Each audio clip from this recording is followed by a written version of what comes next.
labhate paurvadehikam yatate cha tato bhuyah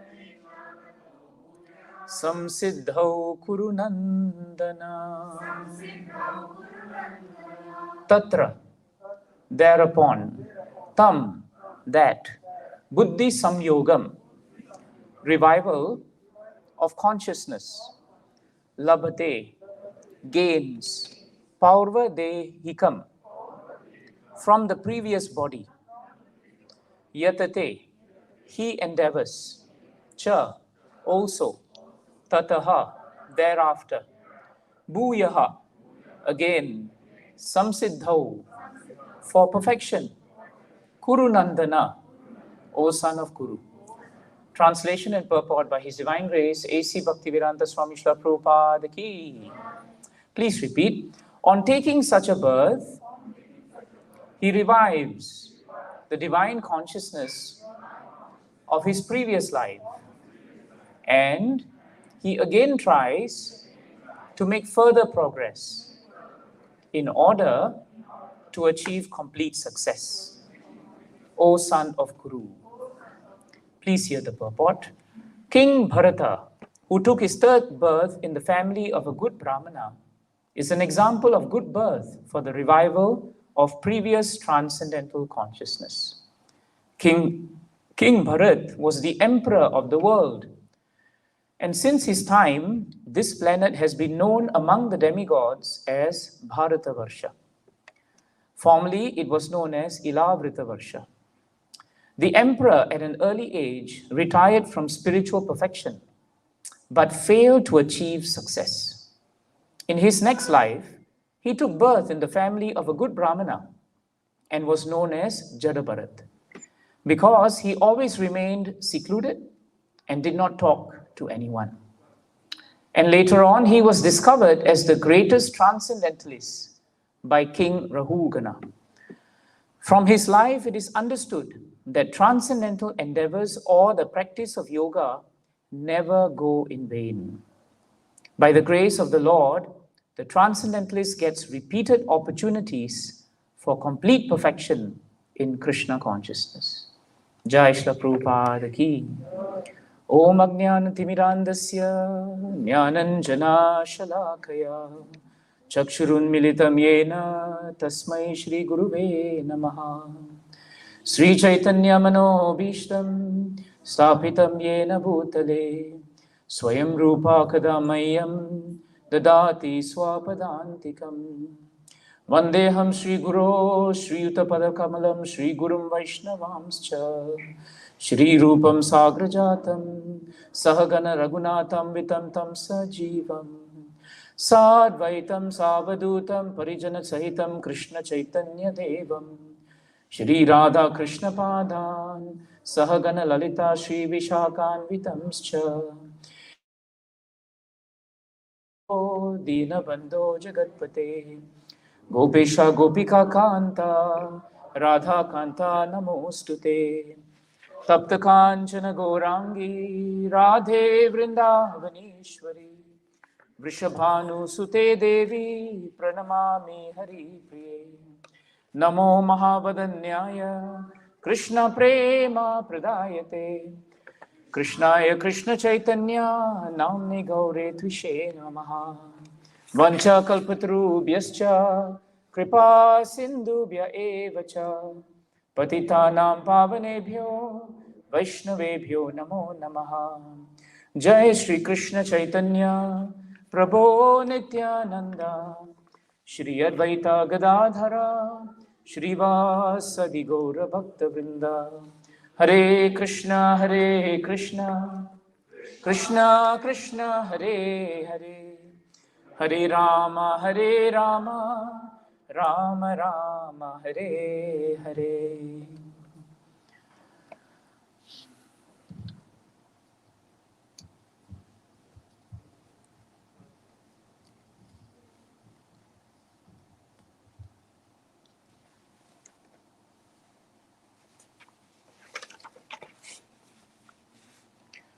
So I think for the last few verses that we have been speaking on So many nice, wonderful points have been brought up, especially on the nature of the future of the unsuccessful transcendentalist. That's a question that we always ask. So many of us have given up so many material activities just to come to Krishna consciousness. Each one of you alone will know how much sacrifices you have made in your own lives to take this path forward. Some people will say there were missed opportunities for me to advance in my spiritual life at the cost of material life, or vice versa.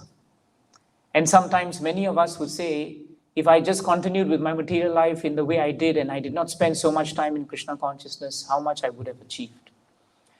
So sometimes, as Arjuna rightfully asked, what happens if we cannot perfect our life and go back to Krishna in this life? How many of us would have the capacity to do that? It is not easy in spiritual life. We all know that in spiritual life, so many distractions are there and so many obstacles can be there. So where is the perfection and what is the rate of success if we do not finish our time in this life? So last week, Rangamai Prabhu very nicely pointed out to us all the two different scenarios of an unsuccessful yogi, as was pointed out in the previous two verses. Right? You have a situation where you have an unsuccessful yogi who's trying to be a devotee, but something happens or something comes along the way. But it was a short duration of time being a spiritualist. And then after that, Arjuna asked another important question, right? And that point, of course, the answer given by Krishna is what happens to a yogi who in this case, after long practice, after many, many years, just before, maybe ending his life, or a few years before that, something happens and that devotee, goes away from Krishna consciousness, loses faith, or what happens to that person? And so Krishna speaks very nicely before this to say that such a transcendentalist actually will take birth again in a family of transcendentalists, right? That was what was stated. And so that is the first assurance we get from Krishna. That even if we have to, if for some reason, whatever the reason may be, if for some reason we are unsuccessful in perfecting our life in Krishna consciousness, there is no loss. Because Krishna arranges our life in such a way, he arranges our karmas in such a way, that in the next life, Krishna personally ensures that we again, and that is the some substance of this verse today. Krishna states here that transcendentalist is born into what we call a transcendental or pious, devotionally inclined family, a transcendental family, very often consisting of transcendentalists or pious people. And when such a person is born into that family, then Krishna says here, that person has a chance to revive again their divine consciousness. And what is very important here is, this chance to revive someone's divine consciousness is coming from the mercy of Krishna. This is a very important point for us to understand. We may say, no, I'm just, I have deserved this and therefore I'm coming back. But no one deserves anything until Krishna. So actually Krishna's mercy is needed for us to continue. Otherwise, according to the laws of nature, technically speaking, if you don't end your life remembering Krishna, then, according to the power of material nature, you should go to a place from which you last ended your consciousness.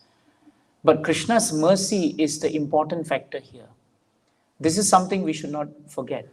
When Krishna says in text 43 that on taking such a birth, he revives the divine consciousness of his previous life, it is not just that person's capacity that allows him to revive his consciousness. This is the important point.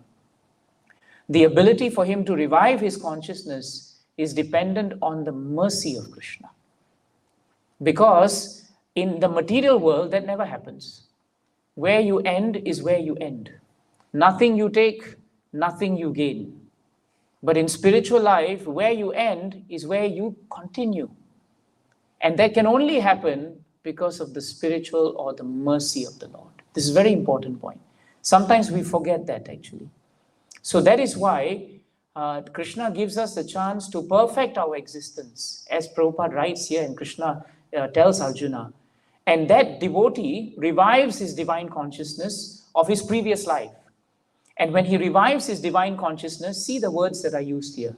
He again tries to make further progress in order to achieve complete success. This is very important. Now, two words in this particular verse today become significant for us. The first, of course, is yatate. You will see yatate, second, it's actually the second one. The first one is, it's actually there, it's labate.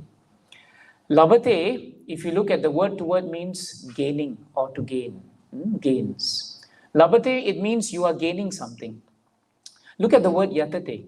Yatate means he endeavors. Now, if you look at the translation, the word yatate comes in the second portion.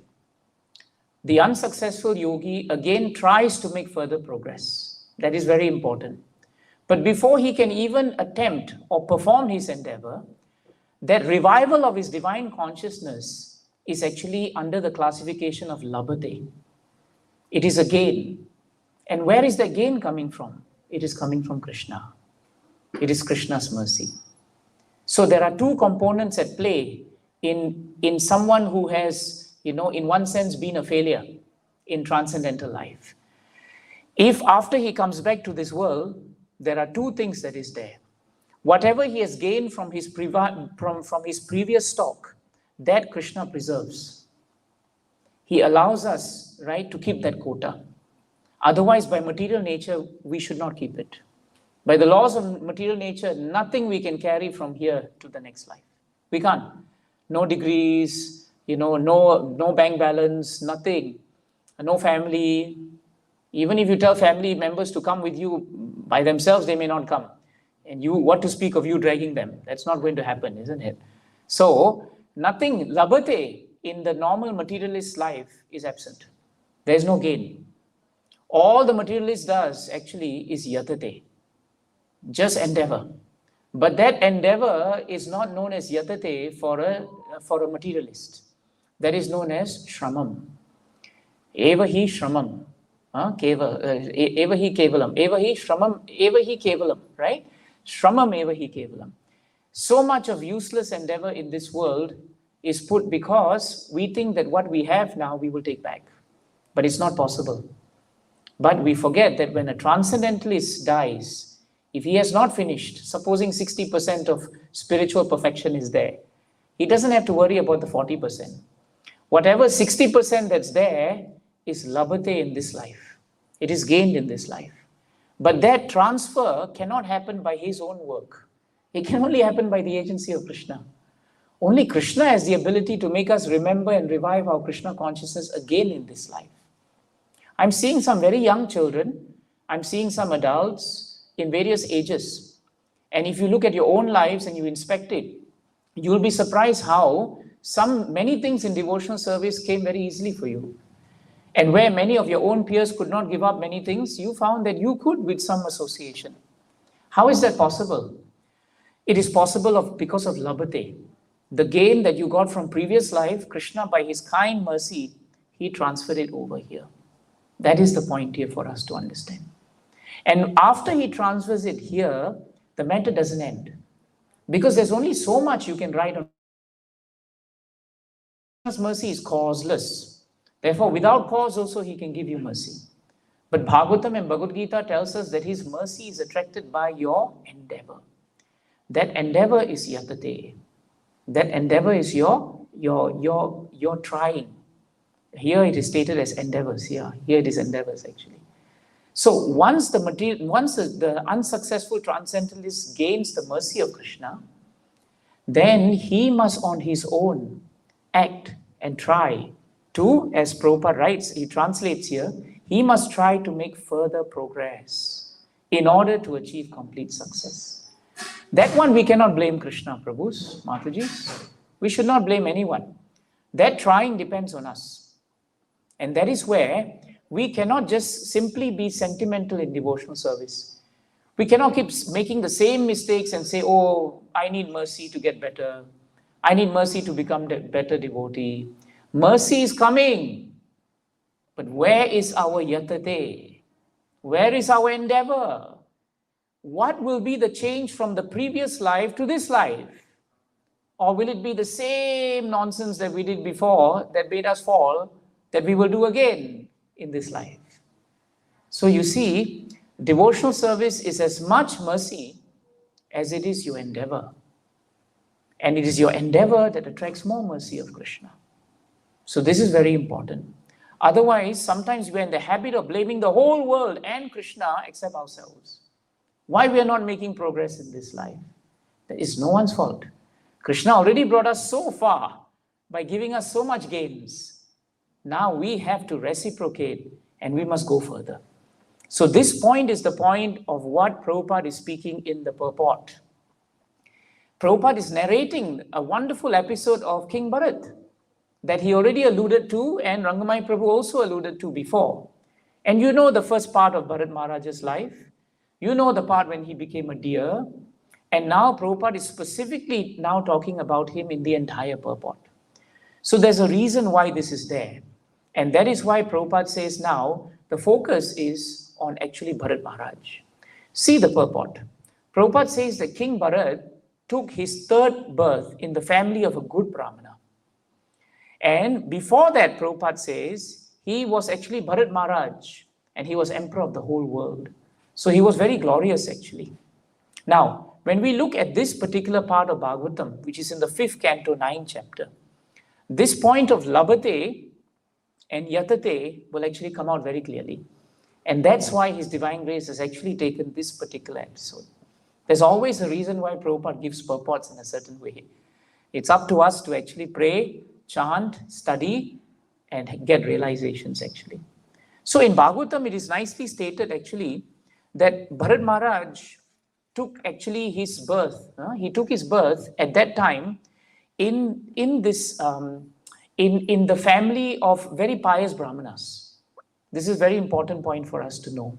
Remember, he was Bharat Maharaj. He was a great king. Then he became very attached to the deer. And towards the end of his life, even though he had done so much of devotional service, after giving up his wife, his children, his stock, his riches, everything, he ended up becoming attached to a deer. So actually in Bhagavatam, one thing we learn, it doesn't matter the size of the object you attach to. Attachment is attachment. Very nice point. Doesn't matter you have a kingdom or I have a deer. If either one of them makes us forget Krishna, they are just as bad. They are just as bad. Some people say, no, at least, I'm living in a deluxe part of the world. But, Prabhupada used to say, you are still in jail. The only difference is your handcuff looks golden. Maybe mine is iron and yours is golden. But you're still cuffed. So what is the difference, you see? So Bharat Maharaj left everything, but he got attached to the deer. And at the end of his life, he forgot Krishna. But Krishna never forgot him. This is the beauty of Krishna. This is labhate. This is our gain in devotional service. That even if we forget Krishna, Krishna never forgets us. Never, never. And so Krishna remembered the pious activities and the devotional attempts of Bharat Maharaj. And even though he forgot Krishna, Krishna never held a grudge against him. If I was Krishna, half the world will never come back to spiritual kingdom. Because I'll be upset with everyone all the time. You didn't remember me, right? You're finished. You didn't remember me, I cut you. You didn't remember me, you're finished. In fact, I think Yamaraj would be doubly busy if I was Krishna. Because he has a lot of work to do. But as it is, he has so much work. So that's how bad the situation is. But here, he became a deer. That's why my Guru Maharaj used to tell me, he said, Devaki, at the end of life, if you remember sari, you become sari. If you remember dhoti, you become dhoti. So you decide. Not decide whether you want sari or dhoti, but decide whether you want to come back or you don't want to come back. So he remembered deer, so he became deer. But even though he was a deer, the labhate was, Krishna by his mercy gave him the chance to remember his previous life. And so as a deer, he was very, very careful. He left all the asat sangha around him. And he went away and he was always around the ashram where saintly persons were, so that he could always remember Krishna. And in that way, he waited until his death came. And at the point of death, because he was in such a sober consciousness, Krishna gave him again the human form of life. And this is the human form of life that we are talking about. Prabhupada is referring to in this particular purport. And here Prabhupada speaks very nicely that now Krishna gave him a chance to get a sharir which is human, and now he became known as Jada Bharat. Actually, he became known because of a certain way of behaving. Now, if you read, right, in the purport, in the verses before this and all, you find that Prabhupada actually, no, Krishna confirms to Arjuna that the family that unsuccessful transcendentalist is born in is very often pious. They are aristocratic. Now, remember, aristocracy in Vedic time was not judged by how much money you have in the bank. That's not the meaning of aristocracy in Vedic culture. In Vedic culture, aristocracy means how much of spiritual culture you have. That is your opulence, that is your richness. Not that you just have money in the bank. That was a byproduct of your actual aristocracy. So that is why Prabhupada was born into a very aristocratic family. They were well-to-do, but more important than that, their aristocracy was defined by their cultured Vedic behavior and by their lifestyle as being Krishna conscious. So don't be mistaken about the word aristocracy as it's used in the usual secular term. It's not. It's not. So over here, Bharat Maharaj was born into a very pious and very pure Brahmana family. Bhagavatam tells us that his father was a very pure and very pious Brahmana, and he came all the way from the Gotra or the dynasty of Angira Rishi. So he was coming from very exalted dynasty. Bhagavatam tells us that the father was very fully qualified. He controlled his mind, he controlled his senses, he studied all the Vedic literature, he was very expert at giving charity. By nature, Bharat Maharaj's, Jada Bharat's father was satisfied, he was tolerant, he was peaceful, he was very gentle, he was very learned, and most important quality, he was non-envious. So all these qualities were in the father. So how much the qualities must have passed to the son? See, this is the labate of Krishna. Krishna gives so much gain that he grew up in an atmosphere where not only was his father very pious, he was also very pakka in everything that he was doing. So Bhagavatam tells us that he actually had 9 qualified sons by his first wife, and then he had a second wife where he had twins. There was a brother and a sister, and that brother, that boy of the twin was actually Jada Bharat. So Krishna actually brought Bharat Maharaj from the time when he was a king through the time when he was a deer, and he implanted him into this family where the father presented a very nice atmosphere for growing up. But as soon as Jada Bharat was alive to the world, so to speak, Bhagavatam says, he actually was very advanced in his Krishna consciousness. And Krishna gave him the remembrance to remember his previous life. So he could understand the value of his human life. And because he could understand that, Bhagavatam tells us that he now became very cautious. Prabhupada writes in the purports of that particular chapter that earlier Bharat Maharaj's defect as the emperor of the world was 2 things. This is very useful because sometimes we think, what is it that causes a defect for us to leave Krishna? And here 2 reasons are given by Prabhupada. 1, willful negligence of our spiritual duties. Very important. Prabhupada uses the word willful negligence. Negligence means you don't care, you're careless. But willful means you know you're careless and you continue to be careless. That is willful. Okay? So therefore, the threshold for your culpability or your wrongdoing is higher because you do it willfully. You know you're wrong, you know you're not doing your sadhana, you know you're not chanting, you know you're offending devotees, you know you're criticizing them, and yet you continue to be negative. Is definitely one factor to bring us back to the world and not make us successful. The second point that Prabhupada brings up is very important. Excessive attachment to the deer. You can substitute deer with whatever else that you feel is an excessive attachment in your life. And that is actually going to be a danger point for our spiritual life. So this is very important. Of course, if you substituted that by saying, that excessive attachment to Krishna and the devotees, that's very good, isn't it? In Krishna consciousness, there's no such thing as excessive because it's like an ocean. You can dive and dive and dive and still not get enough. But no, these were the 2 reasons. But Prabhupada writes in the purport very nicely, due to his strong position as a devotee, this is very important, due to his strong position as a devotee, Bharat Maharaj was gifted with remembrance of his past. gifted with remembrance. He's actually showing it. Oh my God, Prabhu, all glories to you. I did not even quote it, but you have put it there. What will we do without Dinvatsala Prabhu? Really, really. Unsung heroes, who take care of all this. Amazing, really. So it's there, right? Yeah, it's there. So you can see how Prabhupada says there that due to his being in a strong position as devotee, that means if we have a devotional stock, that is a strong position to attract the mercy of Krishna. Very important. And therefore, he was gifted with remembrance of his past life. And this is just what happened to Gajendra, isn't it? If you remember, Gajendra somehow or another was Indradyumna Maharaj in his previous life. Great, great king, great devotee. But somehow, he was cursed by the sage. But the Labhate, he never lost. He gained it even in the next life as an elephant.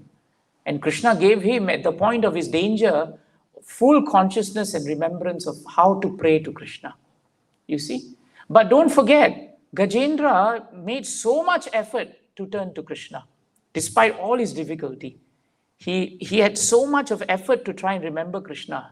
In the elephant Gajendra's crisis, there were so many attempts to save him, but he renounced all those attempts and looked to Paramparayanam. That aspect of his behavior was proactive.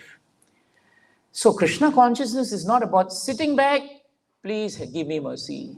No, it's about standing up and working hard and changing the things you don't want to change because it pleases Krishna. Gajendra did not want to change himself, but Krishna forced him into a situation that was labhate, but he performed yatate. He endeavored, he worked hard, and so Krishna gave him the chance to remember him. And then he chanted more shlokas. And after his chanting, he was almost dying. And when Vishnu came, when the Lord came on Garuda, one last effort, one more yatate, what did he do? Picked up a lotus flower. Imagine the etiquette of Gajendra, almost dying. We are dying, Krishna comes, right? We'll say, just come, don't waste time. But here, he got up literally, took the lotus flower and held it up to Krishna. Even in good times, people don't have the etiquette to do that. But in such a difficult time, an elephant, he could do that. That is yatate. That endeavor is what is to take away from here. We should not lull ourselves into complacency in these few verses to think that, I'm assured, I fall under category of transcendentalists. Whatever happens now, there's a gain already. No. We cannot cheat Krishna. Krishna is very fair. He's very merciful, but he's not a fool.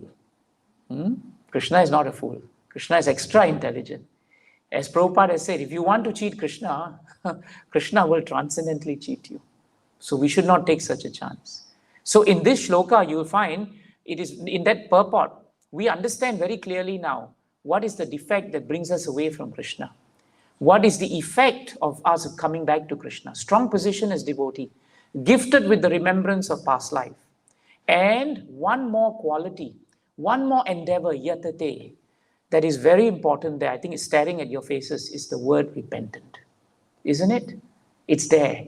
Being repentant, he remained in solitude and thought of Krishna. That is where he improved from where he was as King Bharat.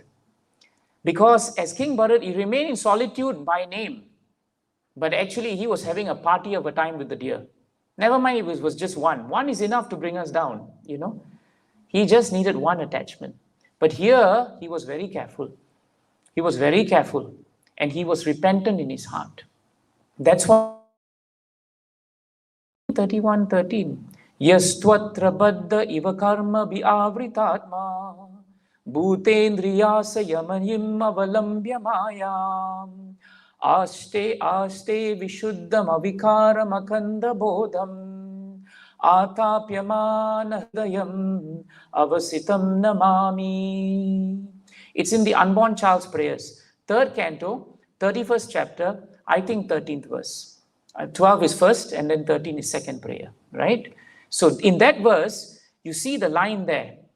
In the center line, the all of us, by the way, we all prayed this prayer, but we've completely forgotten, of course. That's why we're still here, by the way. And in this prayer, the child says, I can't remember the translation, but the child says he accepts his position that I'm bound now by my fruitive activities, if I'm not wrong, right? And then he also says, but in this position where I am, you are also present with me. But you are very different. Aste means you are also there. Vishuddham. You are supremely pure, right? And then avikaram akanda bodham. You are changeless also. You cannot change. I have changed so many lives, so many wombs, but you don't change.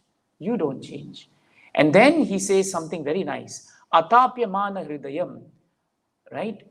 The unborn child says that you can be perceived in the repentant heart. I think that's how it is stated. You can be perceived in the repentant heart. So the more we are repentant in our behavior, the more we are repentant in our thoughts, the more we are repentant in our actions, that is considered yatate. That is our endeavor.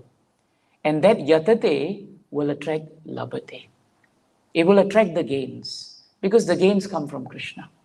You see the link between these two? So very important. And that's why the operational principle in Jada Bharat Maharaj's life was not that he was a foolish man or he acted mad. No. He was first, Krishna did his part first. Krishna put him in a very pious family. Brahmana father took good care of him. He was brought up very nice. But even then he resisted his father. Because the episode tells us that the father wanted him to be a Brahmana. But Jada Bharat Maharaj was Vaishnava. And Brahmana is a subset of Vaishnava, not vice versa. If you are Vaishnava in qualities, if you're a devotee in quality, all Brahmanical qualities automatically come.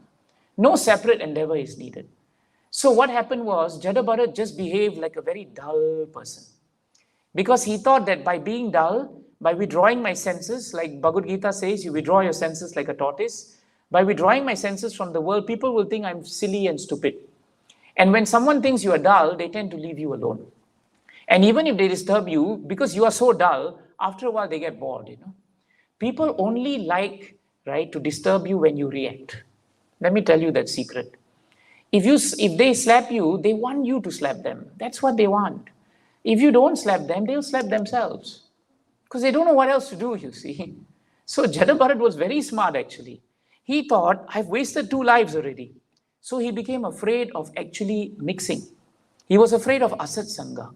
And Bhagavatam tells us he was very cautious. These are all good words for devotees. We should be careful with our association.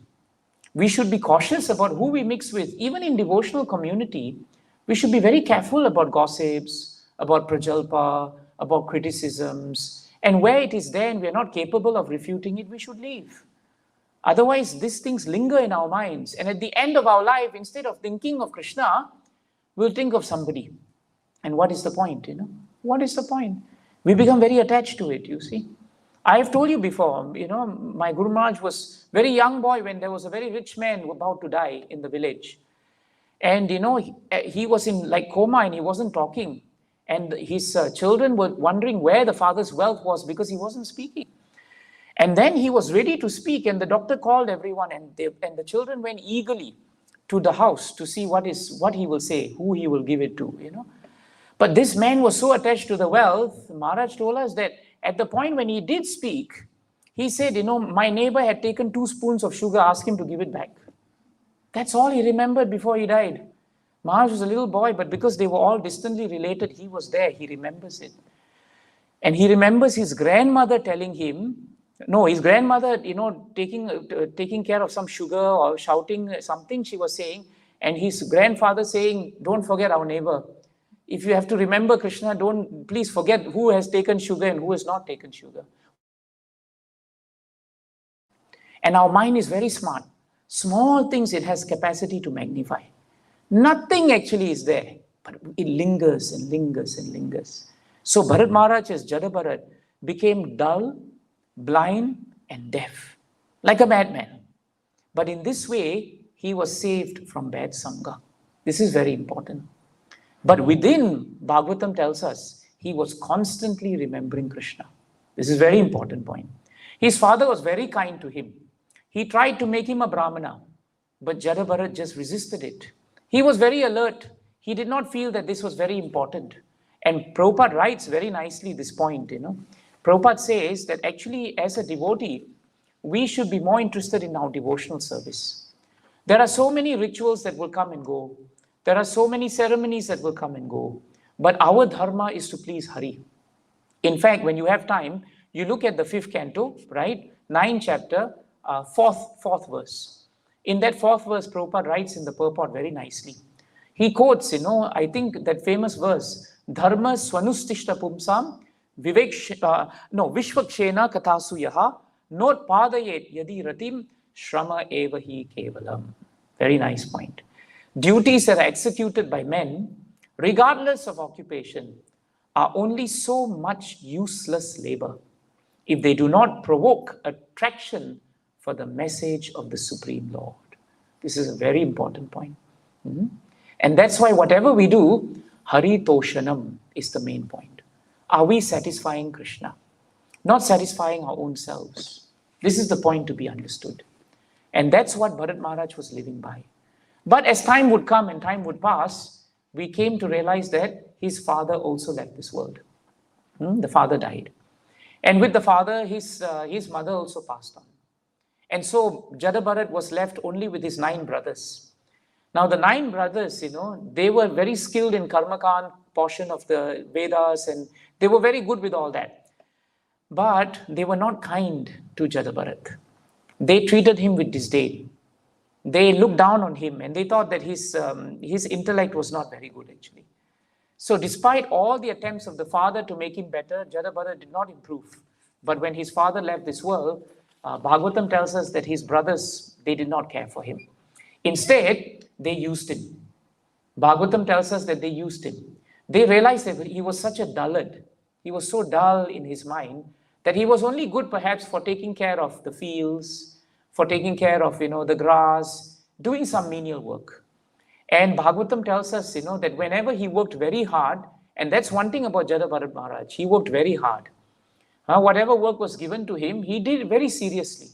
But then when it came to giving him food, it is stated in Bhagavatam that the brothers would scrounge around, for husk and spoiled rice and all this waste and leftover food. And they would collect it and just give it to Jadabharat and tell him, this is very delicious food. And Jadabharat would very eagerly eat it. And he didn't mind whatever the food was. Because his inner nature was that he was actually detached from these things. His only point was to live a life to perfect his life. So when you look at the verse today, he again tries to make further progress in order to achieve complete success. That endeavor was there in Jadabharat. And that's why in this life, he did not waste time actually. So this is very important. So one day, as Krishna would always design the lives of devotees, Jadabharat was out in the fields in the night, and he was taking care of the fields. He was making sure the animals were taken care of and guarding them. A band of dacoits, thieves or robbers or bandits, whatever you call, they came by. And it is stated in Bhagavatam that the chief leader, the leader of the dacoits, he was very desirous of a son. But the priest, in the dacoit group actually, he had advised him that we need to find a sacrifice for goddess Kali. And if we sacrifice this, then your prayers will be answered and you'll get a son. The only thing is that person whom we transfer cannot be a man, cannot be an animal. It must be what we call a man-animal. Man-animal means either very low in intelligence, almost like an animal. You must get such a person and sacrifice, then the goddess will be very happy. So like that, the dacoits had caught someone, but somehow or another he escaped. So the dacoits were moving around the field and they were looking, and then they looked at Jadabharat and they all unanimously agreed, this one is very dull. This one looks like that. I think he's man-animal. So without much effort, they just took him, and Jadabharat didn't resist. He was just having faith in Krishna. So they took him now. And there's a beautiful, in Bhagavatam, I think if you have this kind of Bhagavatam, you will see. It's a wonderful picture here behind, of the temple where goddess Kali was. And at that point of time, Bhagavatam tells us he was primed and prepared for the sacrifice. Now, as he was getting prepared to be sacrificed, all the things were ready. And Jadabharat, Bhagavatam tells us, knew that what was going to happen to him. Just like he knew how his brothers mistreated him. But Prabhupada writes in the purports, in both cases, Jadabharat did not bear grudge against both sets of people. He didn't bear any grudge because he understood from a spiritual perspective that this was the Lord's will. He saw the hand of Krishna and he depended on Krishna. And because he was so dependent on Krishna, when they got him ready to be killed and they had set him up to be killed, Bhagavatam tells us Jadabharat was completely peaceful. What was his consciousness? The same consciousness that Ambrish Maharaj had when Durvasa Muni had sent that terrible demon to kill him. He was not even praying, please save me. He was not even praying that. All he was doing was concentrating on the Lord, chanting the Lord's names and praying for him. That was it. And at that point of time, Bhagavatam tells us, as he was just remembering the Lord, at that point of time, this is how Krishna clears impediments to us. Because just when the dacoits were ready to cut him, Goddess Kali, she began looking at the whole scene. The goddess was there in the deity form. And she thought, what has Jadabharat done? He has not hurt anyone. He has not killed anyone. He has not harmed anyone. He has done nothing to anyone. In fact, he was so liberated. He was so peaceful, so non-violent. The goddess then became very upset, actually, because she was thinking, how can anyone, do this to someone? And so Goddess Kali decided, because he is actually a devotee of Krishna, the Supreme Personality of Godhead, it becomes my duty to protect him. Imagine, he was going to be killed for her, but she said, no, he's devotee. And these people are fools. They don't know how to worship me. They are just speculatively worshipping me. I have never ordered such things. And in that mood, the goddess sprang out from the deity form. Of course, when the dacoits saw the goddess coming out of the deity form, they thought this is really the goddess' mercy. But they didn't realize what was going to happen. Because instead of the goddess herself killing Jadabharat, the goddess decided that she will just destroy all the bandits there. Now, when you have free time, you should read this part of the episode. Because, if you ever were to do it as a play, for example, or a movie, it would be R21. Because there will be so much of description of how powerful Goddess Kali is. She was literally lopping off the heads of all these bandits. And while she was lopping off the heads of all these bandits, Jadabharat was not jumping up and down in fright. He was very peaceful, he was very sadhu, and he was just concentrating on Krishna. He didn't want to be distracted. So this is a very important point we have to understand. And therefore, Prabhupada writes in some of the purports there that those who depend completely on Krishna, Krishna is very eager to protect them. Very important. Krishna becomes very eager to protect them. And so Jadabharat survived this terrible episode and he continued in his devotional journey to Krishna. Now, one day what happened was, there was a great king known as Rahugana. And he was the king of two provinces. One is Sindhu, the famous river Sindhu, on the Khyber Pass between Afghanistan and modern-day Pakistan. There's a river Sindhu. So that area of the region, he was the king. He was also the king of Sauvira or something like that, in that area. So he was a very powerful king. And one day, he was on a palanquin. And some of his men were carrying him on a palanquin. I don't know whether you have tried carrying someone on a palanquin. If you have tried carrying the deity on the palanquin, even then you realize can be quite heavy. In Ram Temple, we used to do that many years, right? Yeah. It was fun to see everyone trying to look very ecstatic, but realizing that, it's become too heavy for me. But here, the king was being carried by palanquin bearers, and they were all carrying him. At that point of time, what happened was, the king was going to Kapila ashram. He wanted to hear from Kapila Dev. He wanted to hear from all the great disciples of Kapila Dev about the philosophy of Sankhya Yoga. So as he was going, they then realized, the carriers realized they were short of one man. It was not an ideal group. They needed one more. So at that point of time, they began searching for someone.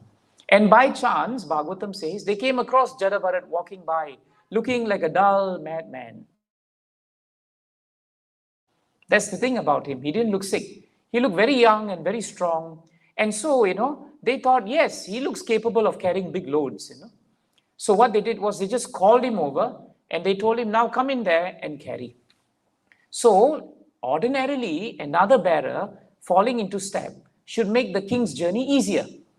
But in this case, Rahugana found that it was very disruptive because the palanquin started stop, sometimes balanced off, sometimes it was tilted. And therefore, Rahugana started looking around and saying, what is the cause of this? And who is doing this? Now the palanquin carriers became afraid, because they thought the king would punish them. So they all pointed to Jadabharat and said, he is the reason why this is happening. You know why? Because Jadabharat Maharaj was at a stage of his devotional service that Bhagavatam tells us, right? He saw Krishna not just in every junction, Otam, Protam, but he sensed the presence of the Lord in every living entity. So when he saw ants on the floor, and that area where Rahugana was passing by had lots of ants, Prabhupada writes.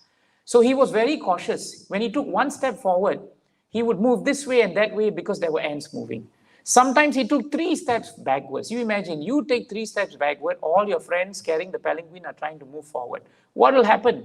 It's amazing that Rahugana didn't fall off actually. Somehow, I don't know how he balanced it, but it's amazing he didn't fall off. And Prabhupada gives so much detail, 1 step forward, 3 steps back. That's how he was moving. So they got fed up, you see. So he was very erratic because he didn't want to step on ants. Prabhupada writes, this is mood of devotee. What is that verse? No, that's that. Suhrida Sarvadehinam. Yeah, that is the mood of a devotee. Devotee sees Krishna in many living entities, not just devotees, but everyone. So at that point of time, Rahugana became very sarcastic. He said, who is this, sir? He looked at Jadabharat and he said, in a roundabout manner, he said, my dear sir, you appear to be very strong and stout, but actually I don't think so. You may not be. And therefore it was very sarcastic in the way he spoke. But Jadabharat, Bhagavatam tells us, was not affected by criticism. He was very peaceful. He just continued carrying. And when he continued doing that, then the king became very angry. And the king then called him a rascal. And he said, are you dead? Because this behavior is very bad actually. So at that point of time, he said that I'm your master and I shall punish you. In fact, even as worse as Yamaraj would punish you, as bad as Yamaraj would punish you. So at that point of time, Bhagavatam tells us that the king was influenced by bodily conception of life. And therefore, he thought Rahugana was just an ordinary, lowly palanquin bearer. And at that point of time, Jadabharat did not become angry, but Bhagavatam says he smiled. Why? Because he was more interested in perfecting his life. He was not interested in getting into another problem like he did previously. What happens if he died talking to Rahugana and next life he becomes Rahugana? That also can happen, isn't it? Some people hold grudges and fight with people. At the end of their life, they actually think of those people. The very people they hate are the people they meditate on. Can you imagine? It doesn't make sense, but that's what happens, you see. So then he decided that he did not want to do that. And at that point of time, after he had spoken that way, Jadabharat said something very nice. He said, my dear king, you have unnecessarily accused me of being dead more than alive. But in this regard, I can say that this case is actually true everywhere and with everything material. Everything material is like that because everything has a beginning and everything has an end.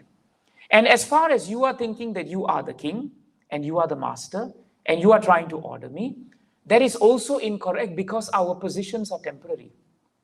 Tomorrow I may become master and you may become slave. Tomorrow I may become the king and you may become the slave. It can happen. Remember what happened to Chitraketu Maharaj in 6th canto? Chitraketu Maharaj's son, Prabhupada writes in the purport, was actually his enemy from previous life. But he had come as the son, the object of his life, and then died. And how much more painful is that? And that was the pain inflicted by his previous enmity. That's what happened in the next life. So if you carry that with you, imagine the things that happens to you. And that is why we are in difficulty. We are not in difficulty because of Krishna. We are in difficulty because we are not using our endeavor to make use of this opportunity Krishna has given us, this gain that he has given us in this life, and we are wasting it. So Jadabharat then decided, today you are king, and tomorrow I am your servant. but tomorrow the position may be changed. And then you may be my servant and I your master. And he ends by saying, my dear king, these are temporary circumstances and they are all created by providence. And the moment Jada Bharat Maharaj spoke in such a way, King Rahugana realized that this is a very great personality. He's a very great personality. And so Rahugana became humble. And because Jada Bharat tolerated all the great words and the criticisms of the king, because he was peaceful, because he was humble, because he never considered himself a great devotee and someone has harmed me, he was able to be completely equipoised. And the result is, he obtained a chance to preach Krishna consciousness to King Rahugana. That is a gain. That is labhate. That labhate came because of his yatate, his endeavor to behave like a devotee. Conduct is everything in Bhagavatam. We can talk till the cows come home, but if we don't behave what we have spoken, then there is no gain. Even if the gain is there, given to you, Krishna has showered mercy on you, but your ground is barren and nothing is growing. What is the point? What is the point? And therefore, the last two chapters in this episode of Jada Bharat Maharaj that we don't have time for, but it's important to note, is actually all his wonderful discussions. In fact, three or four chapters, where the king hears from Jada Bharat about the power of the mind. And then the king hears about the science of devotional service. And you know, at the end of all this discussion, which includes the forest of material enjoyment, right? And how we are all running after things in the forest, but actually we're running after things in our lives. At the end of it, you know what Rahugana tells him? Very nice point. He ends that whole episode with Jada Bharat by telling him that, my dear Jada Bharat, you have enlightened me so much today that whatever I was going to gain to Kapila Ashram, I have actually gotten from you. So you see the beauty?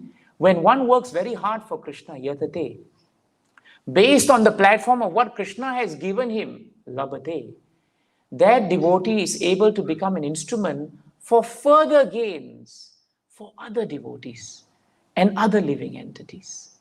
See the interplay of gains, which is mercy, endeavor, followed by more gains. And Jada Bharat perfected his life in that life actually. And that is why he is considered so important in this particular episode and why Prabhupada has brought him up in this purport today. To conclude our time together, some points come out from this. So now we have actually literally finished this discussion about what happens to the unsuccessful transcendentalists, right? Very expertly and eloquently with realization given by all the Prabhus who gave it before us also. The point that comes across very clearly is this. In Jada Bharat Maharaj's case, he understood that his attachment was a difficulty. It's very important as devotees, while we are here today, while our senses are with us, to actually introspect upon our own failings in devotional service. That is very important. Something always catches us. Somewhere there is a hook, that catches our clothing just before we leave the house and pulls us back. It's happened, isn't it? You want to walk forward and your dhoti gets caught on something or your kurta gets caught on something. What is that hook that's holding us back? That is something we have to ask. Each one of us will have something. And if we look deep enough and pray to Krishna like Brahma did also, and like all these devotees did, Krishna will reveal it to us. He will either reveal it to us through the mercy of devotees, but you have to hear the devotees also. If devotees tell you something to correct yourself, you must hear them. Don't take the lip service and just say, oh, fine, thank you very much, Hare Krishna. Krishna speaks to devotees. Krishna speaks to spiritual masters. Krishna speaks to Siksha Gurus. We have to hear everyone. So this is one very important point. Bharat Maharaj knew his capacity. And that's why he performed devotional service on the mode of detachment. What is that nice verse? 3.7.12 of Bhagavad Gita. No, Bhagavatam. Savai nivritti dharmena Vasudeva anukampaya Bhagavad Bhakti Yogena. So nice. Bhagavad Bhakti Yogena Tirodatte Shanai Iha. The meaning is really nice. If we want to come out once and for all, Prabhus and Matajis, from the conception that I am this body, Bhagavatam tells us it's it. The formula is, it will be diminished gradually. This thinking that I am this body, it can go. It can go, but it will happen gradually. But it will happen by the mercy of the Supreme Personality of Godhead first. That's the foundation. That's why whatever the unsuccessful transcendentalist gains in this shloka, that gain is first of all from Krishna. It's his mercy. That labhate is his. So that this Vasudevanukampaya is first. Then how do we connect to the mercy? Through Bhagavad Bhakti Yogena, Dhyana Yoga. This whole chapter is on yoga. Yoga means to connect. That's what it means. So we can connect with Krishna. This is a very important point. We can connect with Krishna through the process of devotional service. That's what Jada Bharat did. Devotional service never fails us, Prabhus and Matajis. Never fails us. We may fail devotional service, but devotional service never fails us. And this is done in the mode of detachment. See, I think Prabhu has put it up. It's done in the mode of detachment. This is very important. That is how it should be done. Not that we do devotional service and we are so attached to the results, we are so attached to how people talk about us, how people see us. That is not devotional service. So this is the first point to understand. The second point to understand is how great devotional service is, isn't it? Think about it. If devotional service is so powerful that life after life, it follows you. It is the one asset that will never leave you. Your family will leave you, your friends will leave you, your parents will leave you, all your house and bank balance and CPF and nominations and assurances and insurances, they will all leave you. Everything, right? Even your slippers may leave you now. It happens, right? But the important thing is, devotional service doesn't leave you. Doesn't leave you. Very important.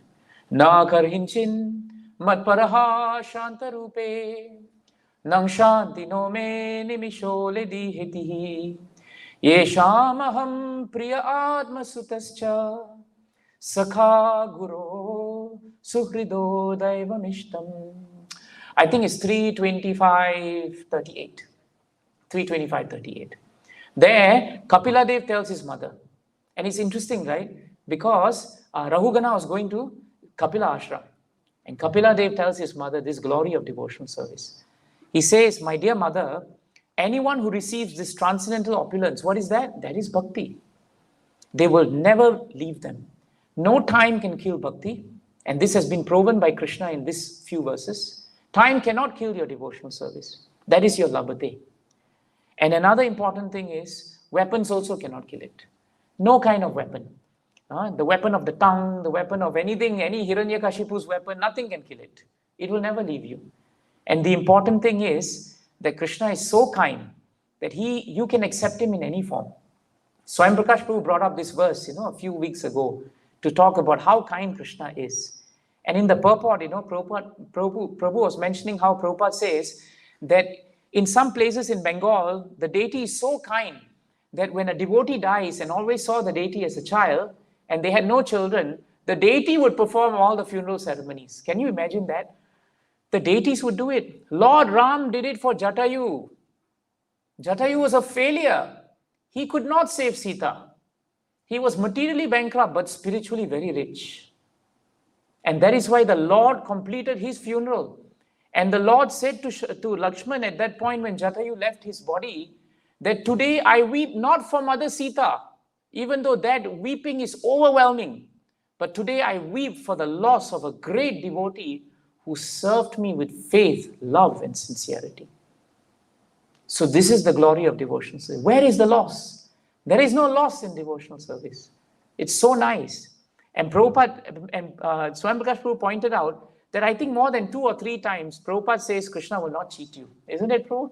It's true. It's in the purport actually. And that is why it is stated so nicely.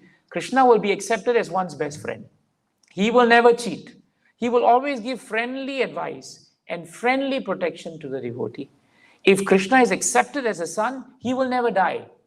Amazing, huh? He will never die. Here we have a loving son or child, but the father and mother or those who are affectionate towards him, they hope, my son may not die. But Krishna actually will not die. How nice this is. This is what we should accept. The other glory of devotional service is what was experienced by Bali Maharaj in the 8th canto. Bali Maharaj was tied, brought in shame and humiliation before Vamandev. Now, not Vaman anymore, but Trivikrama. He was very large. And he humiliated and just took away the pride. Whatever labate he had gained, in his association with Prahlad Maharaj and all the other sanghas came to fruition before the Lord. And Bali Maharaj said something very nice in 8:23:2 of Srimad Bhagavatam, because this is another glory of devotional service. Very nice shloka. Aho pranamaya krita sabuddhyama prapanna bhaktartha vidau samahitaha yallokapale stvad anugraha mare alabdha purva pasade sure pitaha. See what he says here. He says so nicely what wonderful effect there is in even attempting to offer respectful obeisances to you. In other words, Bali Maharaj could not offer proper obeisances because the demons were around and he was tied.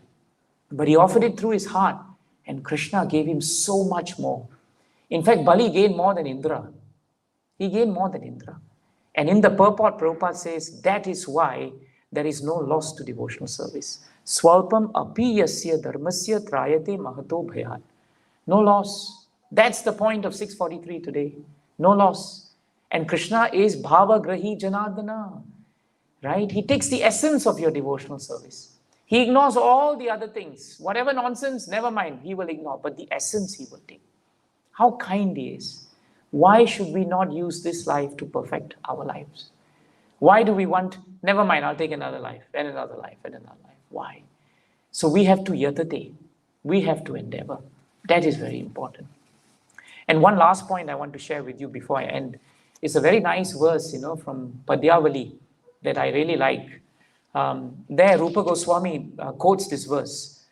In that verse, it is very nicely stated as Vyadyasya charanam dhruvasya chavayo vidya gajendryasya kha kubjaya kimunama rupam adhikam kim tad sudama dhanam vamsa ko vidurasya yadavapati ugrasya kim paurusham bhaktya tushyati kevalam nachagunai bhakti priyo madhava. The translation is so nice. Where was the hunter Dharma's piety? The hunter Dharma, another name for him is Jara. The hunter that finally, sent the arrow from which Krishna took the opportunity to leave the world. He had no piety, but Krishna gave him full mercy. So in this prayer, they're saying, where was his qualification? No qualification. Then the prayer says, where was Dhruva's maturity? Dhruva was a little boy, took so much time just to get a kingdom bigger than his father. Where was his maturity? Where was Gajendra's knowledge?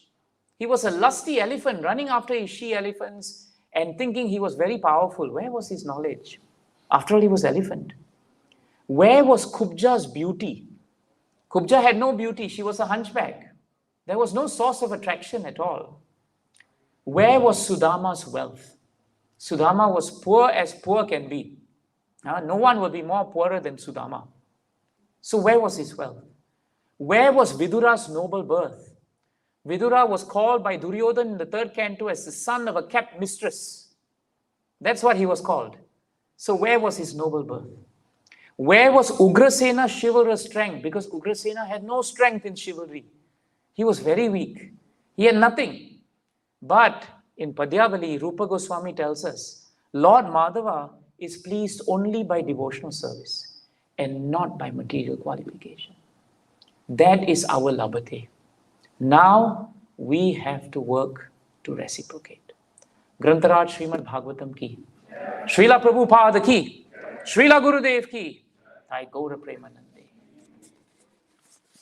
If there is one question, I can take it. Yes, Dinabandhu Prabhu.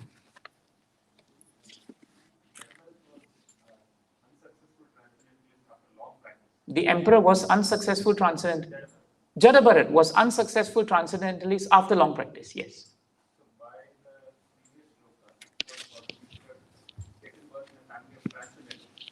Yes. It seems that he took birth in a pious family, not with his father was a Brahmana, but not like what you would think of as, like Prabhupada says in the previous purport, me and my humble self and my spiritual Yes. master got opportunity to take birth in a transcendental family. Yes. Can you help me understand this? I think it is a detail because if you look carefully, very often in Bhagavatam, Prabhupada actually interchangeably uses the word pious with transcendental. Very often you find when someone is very pious, it is a good repository for devotional service to grow. Four kinds of pious men come to Krishna. They may not be transcendentalists, but they are the next best thing to transcendentalists. The Brahmana, we don't have evidence of him worshiping Krishna, but being Brahmanical in nature, he must have been devotee of the Lord. Because that, by Vedic culture, a Brahmana is a devotee. So, if he was pious and he was performing whatever that he could do, whether it was karmakand, whether it was more in the region of other activities, perhaps, he may not have been a great devotee, but he would have given Jadabharat a very peaceful and loving and nice, pious place for him to grow. So actually the word piety, Prabhu, is actually a symptom of a transcendentalist also. A transcendentalist is naturally pious. But a pious person may not be a transcendentalist. But it is enough in Jadabharat's case for him to continue with his devotional service. For example, many of us may have been brought up in families where at least our parents had some faith in God. They are pious. And because they had some faith in God, they did not really stop us when we decided that God would be Krishna. Many of us have had that experience. So we may not have been perfect devotees like Jadabharat was the way he was as Bharat Maharaj. But even there we see value that we are growing in devotional service coming from a pious family. So that is the point I think we should understand. The word transcendentalist, the word pious, the gist is that there is an avenue for devotional service to continue. That is the key. So I think it is more detailed than a principle. Because otherwise Prabhupada would not have given the example of Jadabharat Maharaj. And when we study Jadabharat Maharaj's life, we see that actually he was coming from a pious family. But then when you read in the purports about the quality of the Brahmana, being tolerant, being humble, being very expert in all the qualities of control of the senses and the mind, actually to all intents and purposes, Prabhu, he sounds very much like a transcendentalist. So if you read the purports very carefully, you'll find it's probably being used interchangeably by Prabhupada. And this happened a lot with Prabhupada.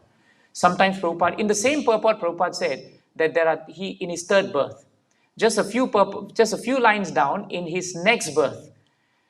Actually, the next birth was not Jadabharat Maharaj. It was the birth of the deer. But sometimes Prabhupada would write like that. And the devotees never saw any need to edit it because they knew the spirit of what was being said, you see. So that's the point we have to capture. Is that helpful, Prabhu? That is between 6.40 and 4, the previous two verses, Suchinam Srimatam and this, right? So it's interchangeable. Yes, definitely. Because Suchinam Srimatam means pious and aristocratic. Of course, yes. Yes. But pious could be interchanged with the next two verses. Especially when you see the description of the Brahmana, who is the subject matter of the purport given by our founder Acharya. The purport cannot be accidental. The words given by Krishna may be interchangeable, but the purport of the founder Acharya can never be accidental. So when you look at the purport and you see the description, you realize, wait a minute, he is a transcendentalist, even though the description appears to be a Brahmana. Is that helpful? Very nice point.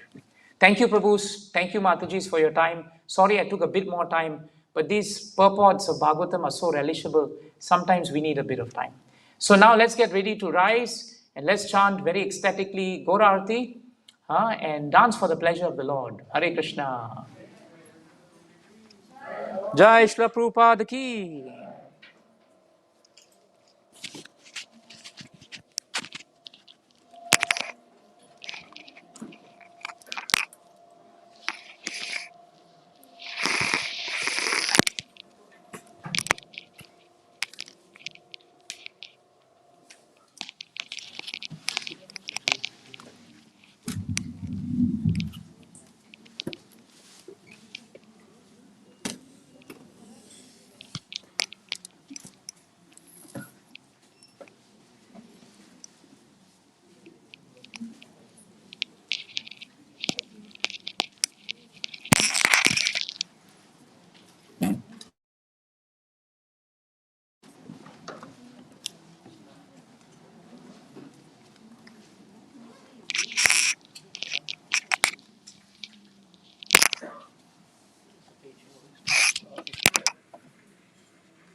Jai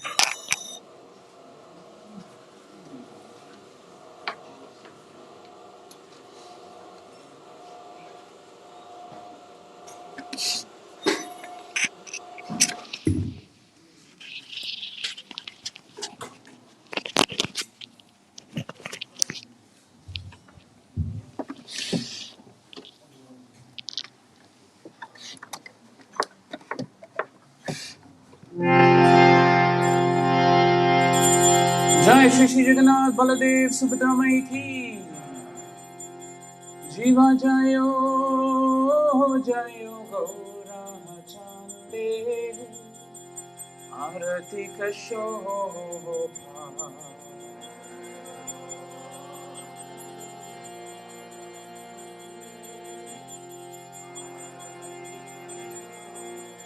Jiva Jayo Jayo Gaura Chande Arati Kashobha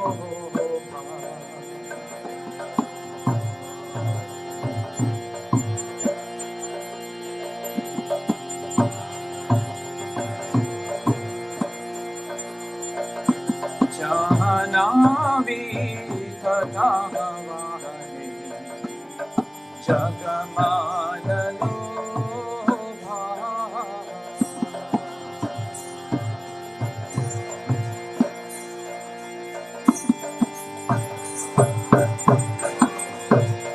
Jivadaki Nilitare Cha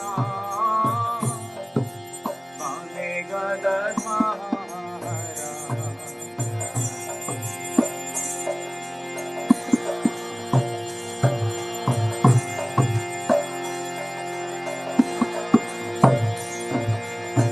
Nikhate Advaita Shri Vasachatradhara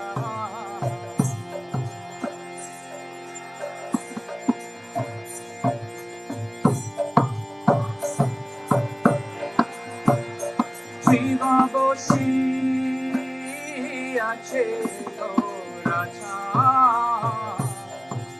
Radha Simhasane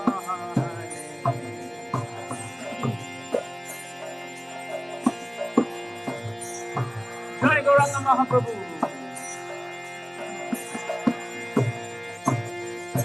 Arahati Ko Ero Brahma Adi Devagane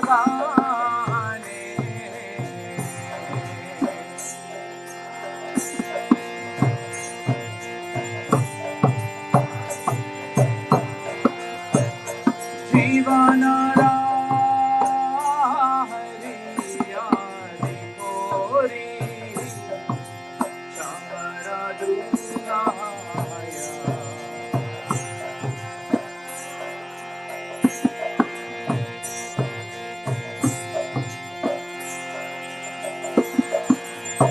Jivanara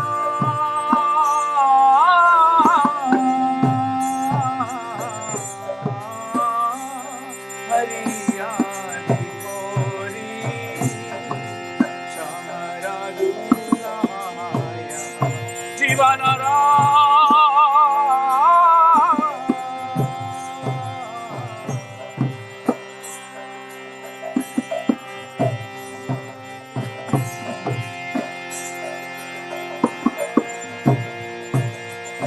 Sanchayamo Vrindabashi Goshadivaya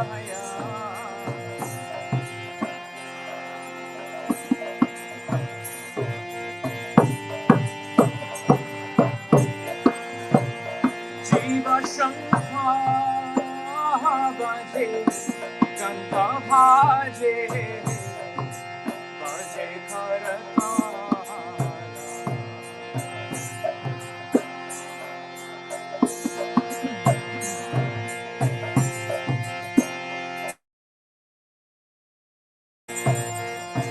Madhurame Danga Bhaje Paramarasala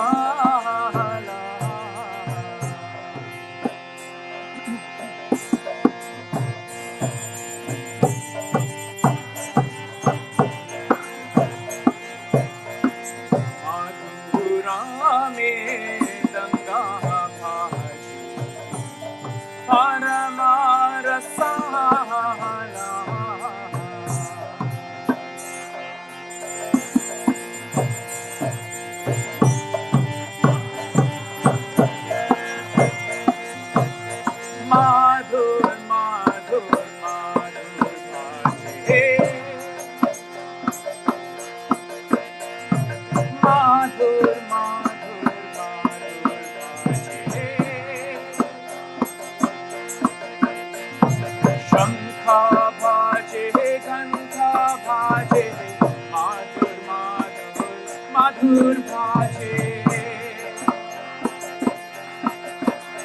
Hari Hari. Shankha bhaje, ganga bhaje, madhur madhur madhur bhaje.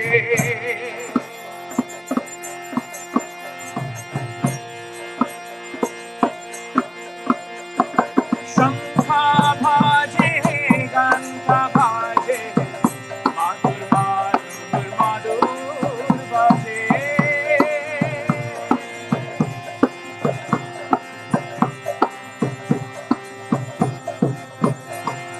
Shankha bhaje, ganga bhaje, madhur madhur madhur bhaje.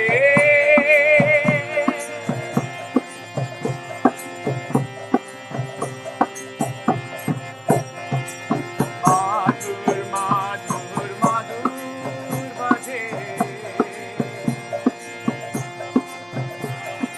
Madhur madhur madhur bhaje.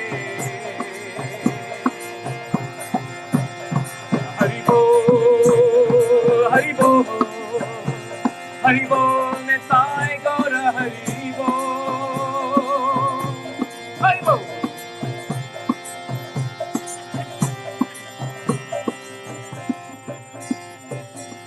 Jiva Bahu Koti Chandra Ji, Vadana Ujjvala.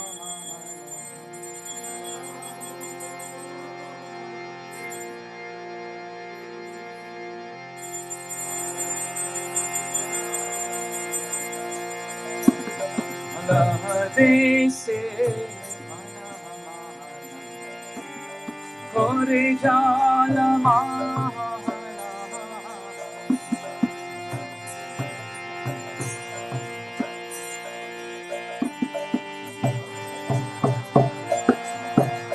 Jiva Shiva Shukha Narada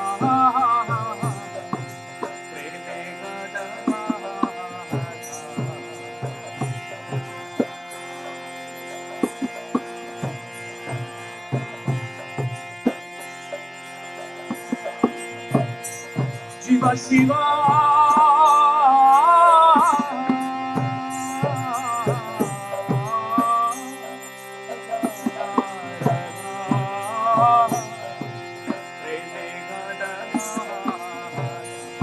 Shiva Shiva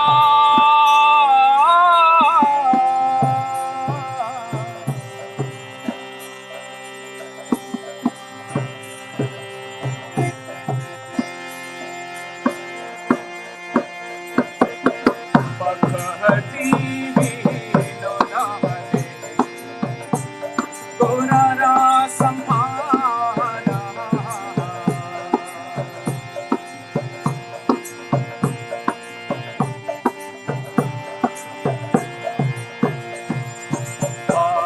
Bhakti Vinodare Gaurara Sampana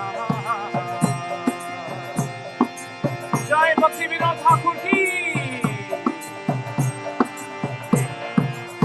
Jiva Jayo Jayo Gaura Chande Arati Kasho Jiva Jayo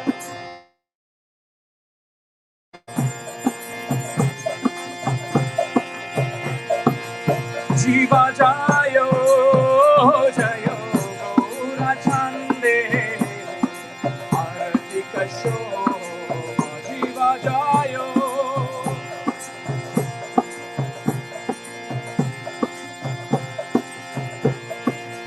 Jaya Gaura Nitai Gaura Nitai Gaura Nitai Jaya Gaura Nitai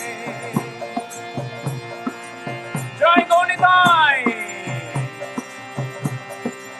Nitai Gaura Hari Bol Hari Bol Hari Bol Nitai Gaura Hari Bol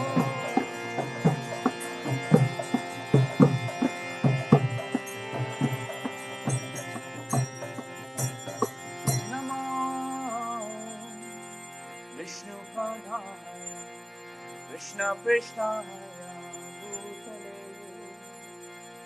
Srimate Bhakti Vedanta Swami Iti Namine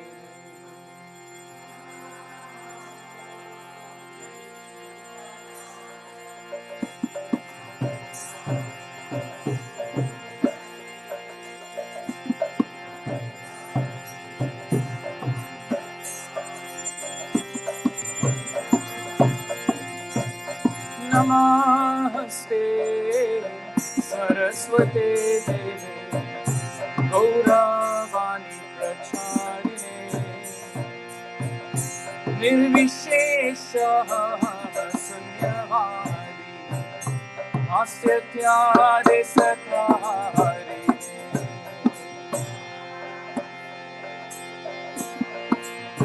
Srila Prabhupada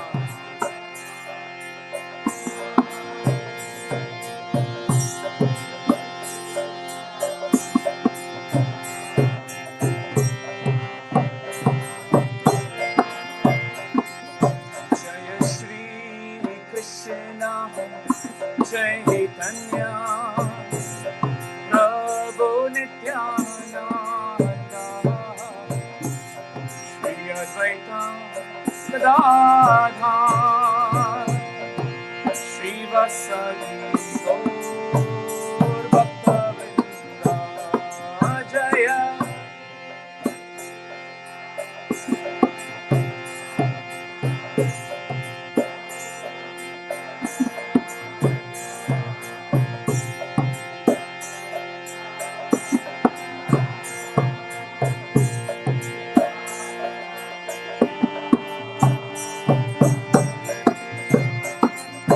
Jaya Shri Krishna Chaitanya Prabhu Nityananda Shri Advaita Gadadhar Shri Vasadi Gaur Bhakta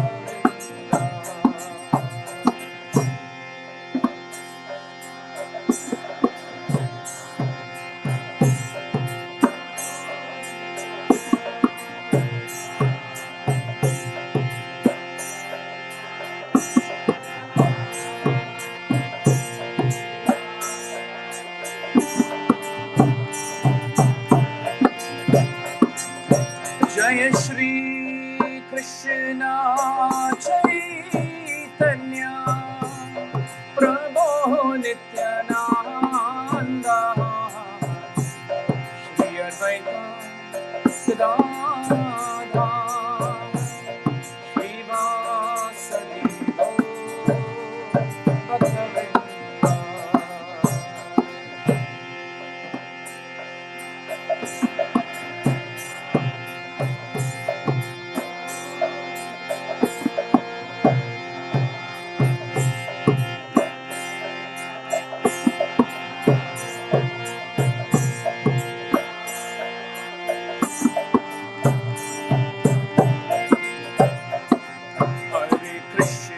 Hare Krishna Krishna Krishna Hare Hare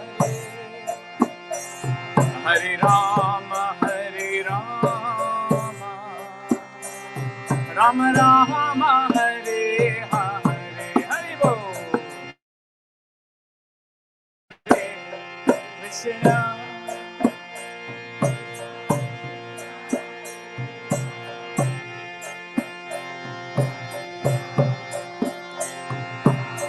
Jai Jagannath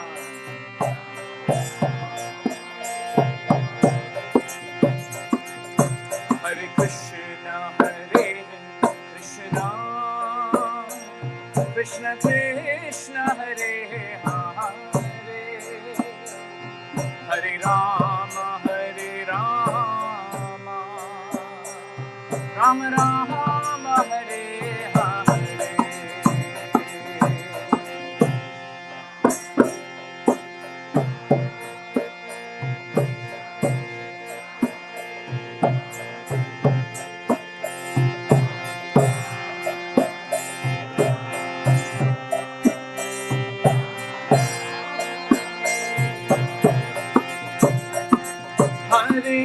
Krishna, Hare Krishna, Krishna Krishna, Hare Hare, Hare Rama, Rama Rama, Hare Hare.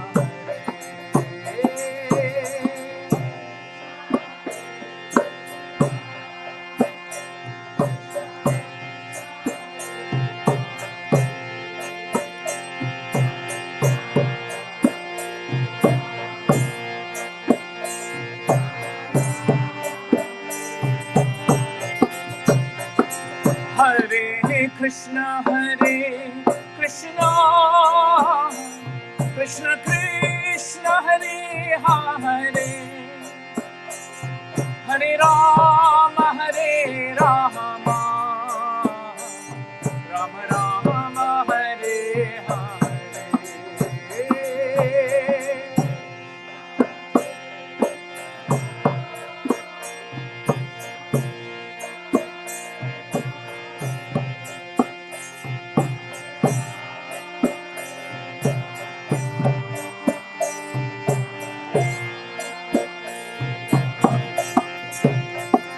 Hare Krishna, Krishna Krishna Krishna, Hare Hare,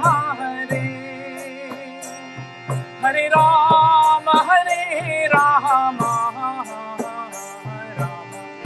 Rama, Hare Hare.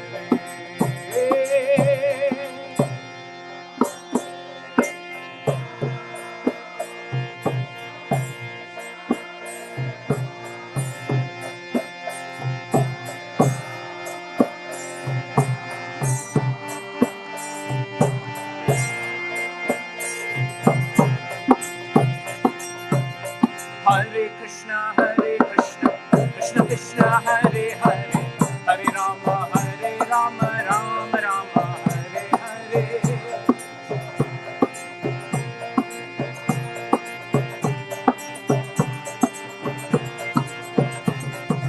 Hare Krishna, Krishna Krishna, Hare Hare, Hare Rama, Rama Rama, Hare Hare. Holy name.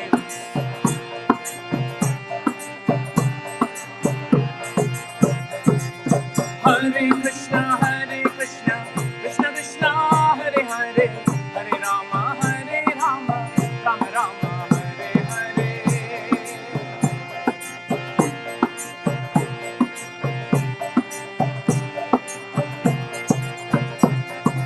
Hare Krishna, Krishna Krishna, Hare Hare, Hare Rama, Rama Rama, Hare Hare.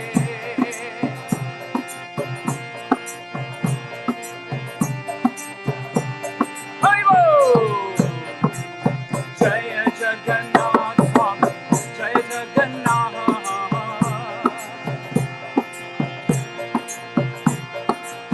Jaya Baladeva, Jaya Subhadra.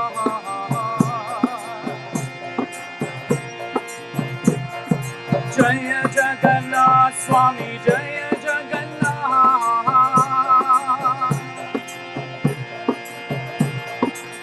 Jaya Baladeva, Jaya Subhadra.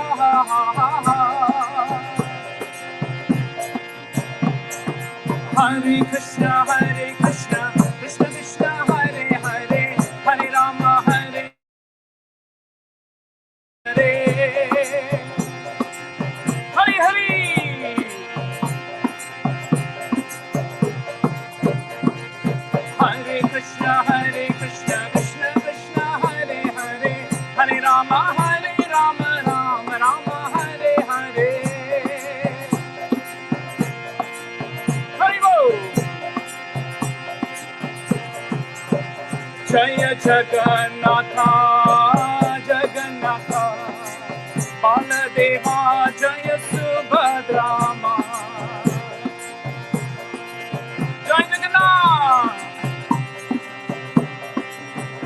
Nittai Gaura, Haribo, Haribo, Haribo, Nittai Gaura, Haribo, Haribo. Haribo! Jaya Jaya Prabhupada, Prabhupada, Prabhupada, Jaya Jaya Prabhupada, Prabhupada, Prabhupada, Jaya Jaya Gurudev, Gurudev, Gurudev, Jaya Jaya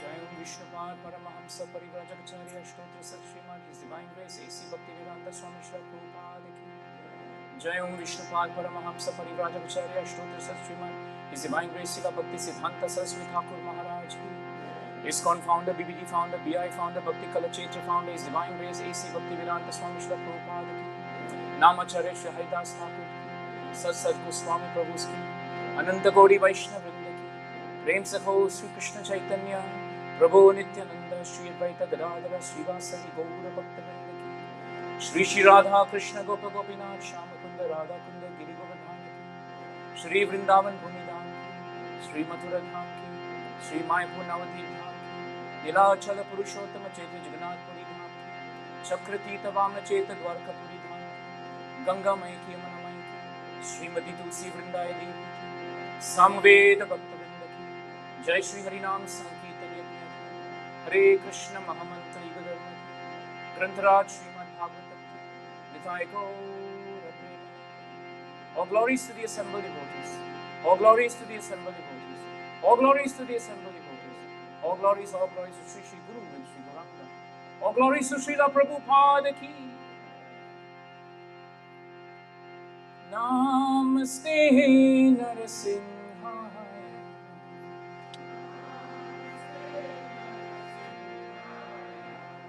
Prahlada Lada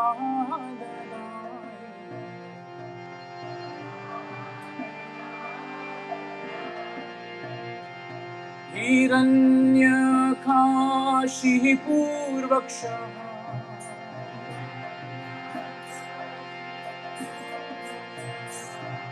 Shilatankana Kala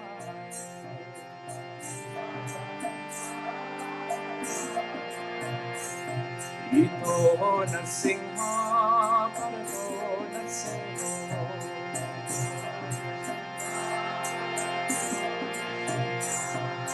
Yato Yato Yahamitato Narsingha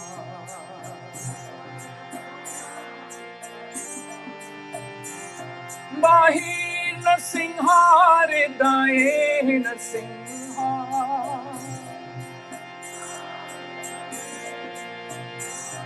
Bahir Narsingha Hridaye Narsingha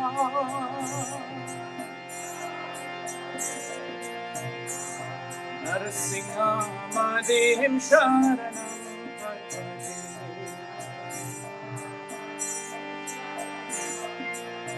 Narasingha Madhim Sharanam Prapade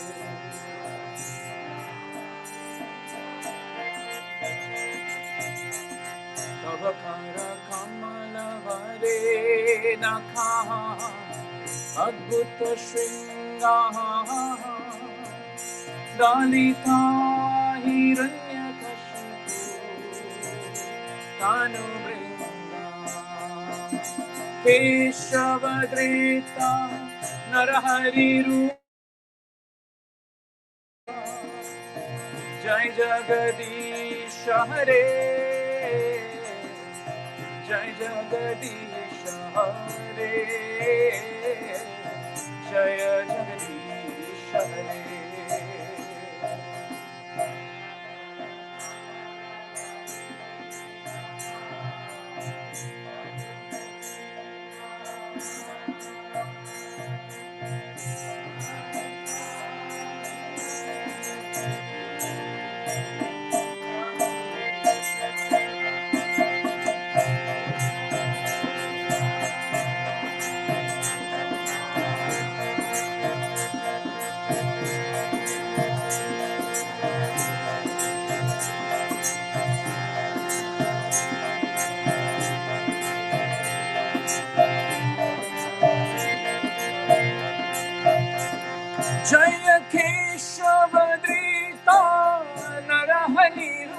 Rupa, Jaya Jagadish Hare,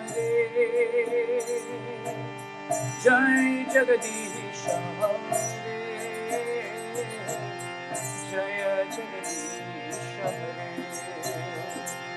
Jaya Keshavadrita Narahari Rupa, Jaya Jagadish Hare, Jai Jagadish Hare.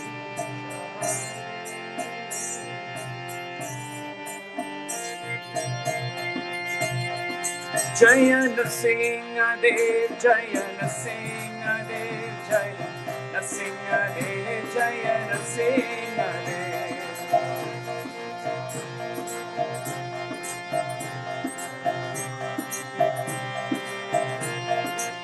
Jaya Prahlad Maharaj, Prahlad Maharaj, Prahlad Maharaj, Jaya Prahlad Maharaj. Jai Prahlad Maharaj ki.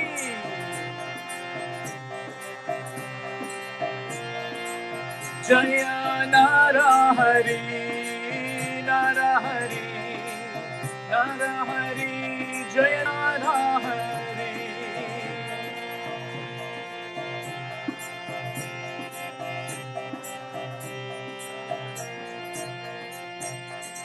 Jai Narahari Bhagavan ki, Jai Bhakta Prahlad Maharaj ki, Nitai Gaur Premanande. So we thank all devotees for joining us today. Tomorrow's Bhagavatam class will be given by, do you know, Prabhu? Sorry? Pran Chaitanya Prabhu. Thank you, Prabhu. Please come and join us for the program. We are 2 weeks, I think, when is Gita Jayanti is on next Sunday. Yes, Gita Jayanti is next Sunday. So we'll have a wonderful program at the center. We'll keep you all informed about the actual program and how it's going to run. Please come and join us for that. We are also in the midst of planning for Bhakti Purushottam Maharaj's class. I'll speak to Amit Prabhu and see how that goes. But that will be the day after Christmas. So we look forward to that too. Yesterday I was on a call and Atma Nivedan Maharaj was there. And as we were talking, I suddenly had an idea that perhaps this is the time, if travels open up, there is a possibility that many of these devotees are starting to travel. Maybe a good opportunity for us to have them. Let's see what Krishna decides for next year. In the meantime, please continue to keep your devotional service fired up. Be very happy. We have this life. We're very fortunate. Don't miss this chance. We will also be planning for the New Year's Eve Kirtan. And we'll work out that and keep everyone informed as soon as we can. And let's pray for a good year next year. Don't worry about pandemic and this and that. Something always comes, something always goes. We are here. Just see the bliss of Shyam Sundar's face. Untouched by the world. Until he hears his name. Hare Krishna. Jai Shila Prabhupada ki. Jai Shila Gurudev ki. Nitai Gaur Premanande. Okay, the devotees downstairs can actually come up to take darshan. That would be nice. So you don't have to quickly go. Those upstairs can come, start moving. That would be good. Hare Krishna. Prabhu's, Mataji's, just before you leave off, does anybody here know anyone or you yourself, do you have any historical pictures of the day we installed ago? If you do, we are looking around. We've been, Dinabandhu Prabhu and his team have been looking around for them. And so far, we haven't been able to. Jagannath has mysteriously placed this veil in front of us. But we need that picture. We need those pictures because historically, they're very significant. If you know anyone or you've got some archives of that, that will be 2010, right, Prabhu? 8, 10, 10, because 10 was the year we got this. Yeah, so it's 2010. So think about it. Let me know. Hare Krishna. Thank you, Prabhu. Sorry. Arjun, how are you? Very good. When are you coming over? We still